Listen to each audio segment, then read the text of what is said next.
So the first thing I want to address in this video is the fact that many of you recognize that last night I removed a video from my channel called "My Girlfriend's Dad is an Asshole." Now, I didn't remove the video because of what I said in the video. I removed it because of where I was coming from when I created it. It was inauthentic and ungrounded. And for that, I apologize, but I would also like to make it up by creating this video today.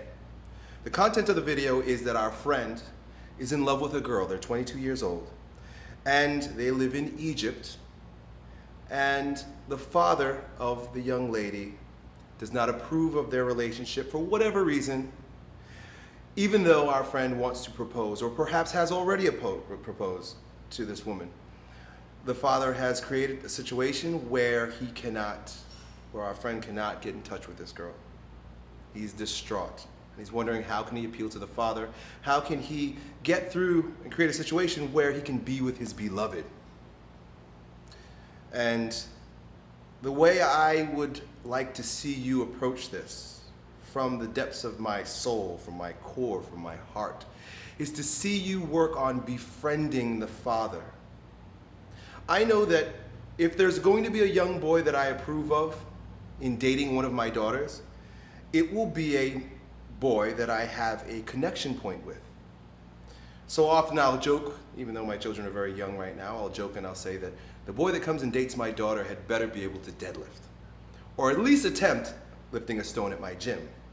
Doesn't mean that he has to be athletic or he has to be a big beastly brute like I am, but I have to either try to find, or we naturally have created, a connection point.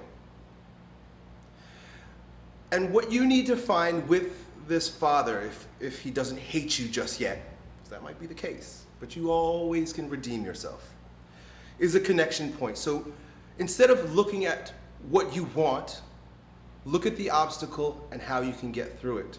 But don't see the obstacle as an evil. See it as something that you can use to work on your ability of coercion. You know, I use that term loosely because it's not meant to manipulate, but it's meant to figure out how to soften your approach and allow someone to receive you. So, find out what his favorite foods are. Find out what his favorite beverage is. Find out what his favorite movie is. Find out the things that he enjoys doing. What's his favorite sport? Does he enjoy playing a particular strange game with cards?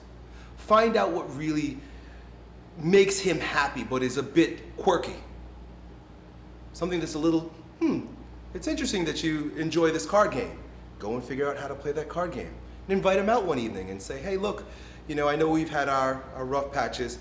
I've been playing card game A for a little while, and I know that you're really good at that, and that's something that you enjoy doing. Would you like to meet up at a place, at a bar or a restaurant, and play some cards? Sincerely, you approach him with your feet on the ground and your eyes focused on his. From a sincere place that you're trying to reach out and make really what is a heart connection with the father. Don't mention the girl when you guys hang out to play cards. Don't mention the relationship when you're having that beautiful meal over some strange tea that you know he likes. Don't bring it up at all. Just focus on how you can befriend him. And over time, perhaps very quickly, he might open up instantly and say, you know what? I resisted you because I didn't know you. But you went out of your way and you are now approaching me from a level, a ground that I'm standing firmly on. Not on your terms, but on his terms. And you're approaching him on his ground, on his terms. He may very easily and quickly open up and say, you know what, I didn't know you and I didn't like you at first, but at this juncture, I think you're an okay guy. And I'm banking on the fact that you're probably an okay guy. If you're a douchebag, this won't work.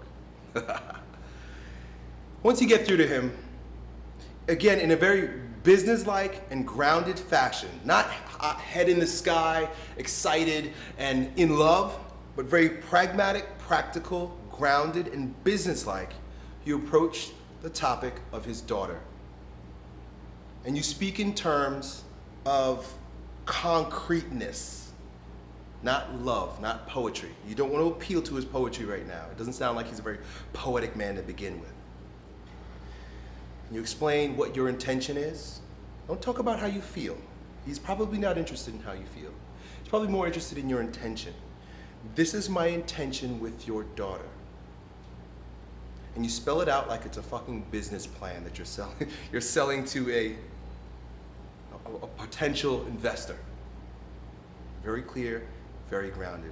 2 steps. First, open his heart by approaching him in an area that he is already open. He already loves this food. He already loves this game.